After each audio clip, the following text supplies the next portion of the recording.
Assalamualaikum warahmatullahi wabarakatuh. Saya Andika Bramantara, calon guru penggerak Angkatan 7 Kabupaten Malang dari SD Negeri 1 Sonowangi, Kecamatan Ampel Gading. Demonstrasi kontekstual penerapan segitiga restitusi modul 1.4 Budaya Positif. Segitiga restitusi adalah suatu proses dialog yang dilakukan guru atau orang tua agar dapat menghasilkan murid yang mandiri dan bertanggung jawab. Segitiga restitusi yang pertama yaitu menstabilkan identitas, kemudian validasi tindakan yang salah, dan yang terakhir yaitu menanyakan keyakinan. Sisi yang ke-1 yaitu menstabilkan identitas. Berdasarkan prinsip membuat kesalahan adalah bagian dari proses pembelajaran untuk menggeser identitas gagal ke identitas sukses. Sisi yang kedua yaitu validasi tindakan yang salah. Berdasarkan prinsip setiap perilaku berupaya memenuhi kebutuhan tertentu, guru akan bergeser dari pemikiran stimulus respon menjadi proaktif, sehingga dapat mengenali dan mengakui kebutuhan murid akan memperbaiki hubungan dengan murid. Sisi yang ketiga yaitu menanyakan keyakinan. Murid akan diberi pertanyaan-pertanyaan bermakna untuk memunculkan motivasi secara intrinsik, sehingga mampu mengaitkan keyakinannya dengan tindakan yang salah. Kasus 1. Bel sekolah tanda siswa-siswi masuk kelas berbunyi tepat pukul 7 waktu Indonesia Barat. Suatu hari, salah satu siswa yang bernama Diki datang terlambat. Dikarenakan datang terlambat, Diki diharuskan meminta surat izin kantor agar bisa masuk ke dalam kelas.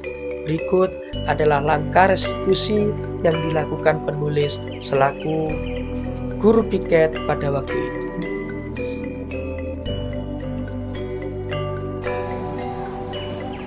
Diki, kamu tahu nggak kenapa kamu berada di sini? Tahu Pak, saya mau ke sekolah. Saya harus bebas untuk ke kantor atau berangkat Ya Diki, tenang saja, Bapak tidak akan memarahi kamu. Tapi Bapak ingin tahu, akhir-akhir ini kenapa Diki kok sering terlambat? Kan rumah Diki dekat dengan sekolah. Gak apa-apa Diki, siapapun pasti pernah salah, tidak hanya kamu.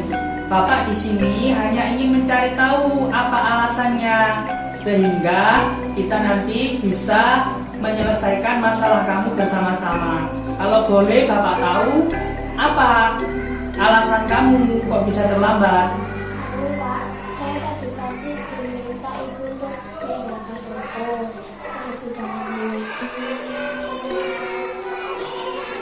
Baik, apa yang Diki lakukan memang baik karena membantu orang tua menjaga toko.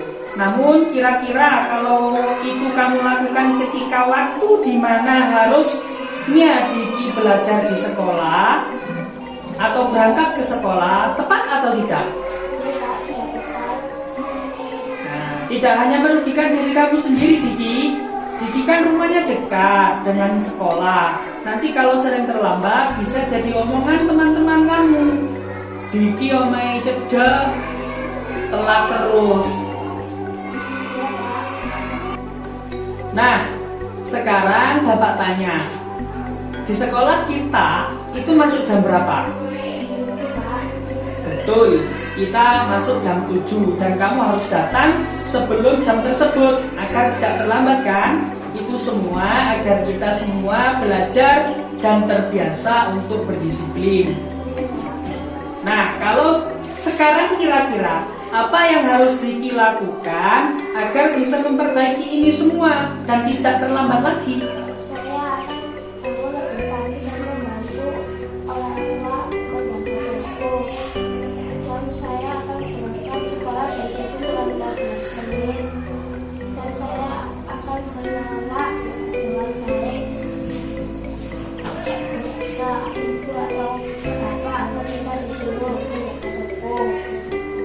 baiklah kalau begitu sekarang ini surat untuk masuk kelas akan Bapak berikan.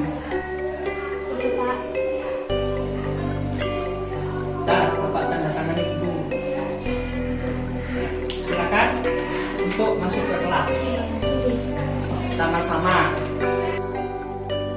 Kasus yang kedua, yaitu ketika sedang menjelaskan materi pelajaran, terdapat dua orang siswa yang sedang berbicara atau ngobrol sendiri, sehingga mereka tidak memahami tentang materi pelajaran yang diberikan. Langkah untuk mengatasi permasalahan tersebut dilakukan penulis dengan memanggil keduanya, kemudian melakukan dialog dengan menerapkan segitiga restitusi.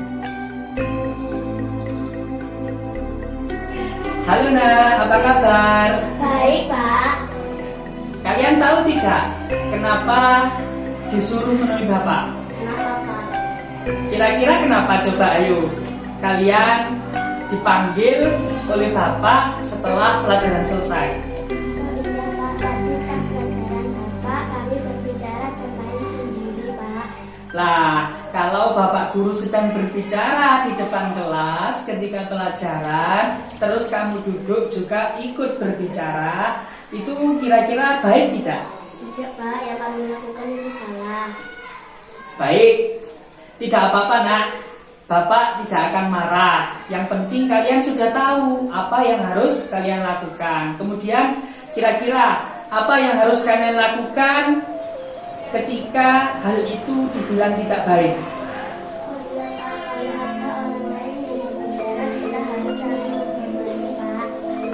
Selain itu, ya, kalau ketika dijelaskan pelajaran kalian tidak mendengarkan, malah asik sendiri, nanti kalian tidak paham ya dengan materi yang diberikan. Mungkin, Pak. Baiklah, karena kita sudah sepakat untuk saling menghormati, maka kalian harus bisa melaksanakan hal itu dengan baik ya. Mungkin, Pak. Kami minta maaf. Ya, Bapak maafkan. Tapi kejadian yang tadi ya tidak Bapak yang rugi, tapi kalian, karena bisa jadi ya tidak mendengarkan materi yang Bapak jelaskan menjadikan kalian tidak paham. Terus sekarang apa yang harus kalian lakukan untuk memperbaikinya? Mungkin, Pak. Kami akan bertanya kepada teman tentang materi yang Bapak berikan. Ya sudah, kalau begitu yang penting kalian jangan mengulangi lagi ya. Oke, Pak. Terima kasih.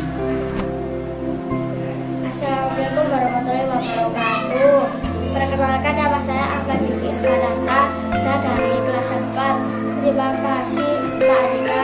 Saya senang sekali diajak diskusi. Saya akan berusaha tidak terlambat. Saya akan bilang ke orang tua untuk tidak menyuruh saya menjaga toko pada jam sekolah.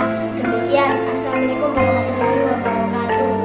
Assalamualaikum warahmatullahi wabarakatuh. Nama saya Andika Dianwasita. Saya dari kelas 4. Terima kasih Pak Andika sudah mengajak kami untuk berdiskusi, sehingga saya tahu apa yang saya lakukan itu tidak baik. Saya jadi tahu bahwa menghormati dan menghargai orang yang sedang berbicara itu sangat penting. Terima kasih.